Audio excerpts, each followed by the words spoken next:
In today's video, I'm going to teach you how to keyframe blur in DaVinci Resolve. If you've been wanting to add some creative flair or simply focus attention in your videos, keyframing blur is a fantastic tool to have in your editing arsenal. Let's dive right into the process. We're assuming you already have your video track on the timeline. Great. Let's head over to the Color tab, which you'll find at the bottom of your screen. This is where the magic happens when it comes to color grading and effects in DaVinci Resolve. Once you're in the Color tab, the next thing to do is to locate the Nodes panel. Click on it, and you'll see a workspace where each node allows you to apply different effects and corrections.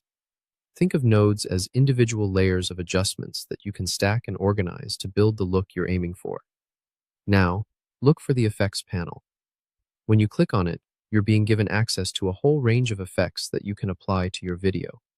Bring your attention to the blur options in the Effects panel and choose the type of blur you want to apply. It could be something subtle or more pronounced, depending on the effect you're going for. Drag the blur you've selected onto one of the nodes. Once you've done that, it's time to set up how the blur will play out through your video. Start by setting the blur strength to 0.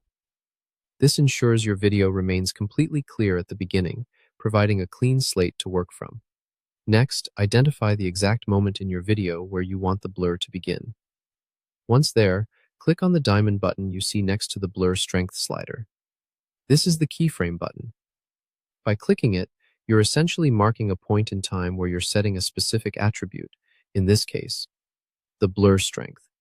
With your starting keyframe established, continue playing or dragging your video forward to the point where you want the blur effect to be at its full strength. Once you reach this point, adjust the blur strength to your desired level. Voila! You've now created a dynamic blur effect that transitions smoothly from one point to another. That's all there is to it. You can play back your video to see the blur effect seamlessly blend in, adding depth and focus exactly where you want it. You can always tweak the strength and timing of the blur by adjusting the keyframes until it fits just right with your vision. Remember, keyframing isn't just limited to blur effects. It's an incredibly versatile tool that can enhance many aspects of your video projects. Thanks for watching and happy editing.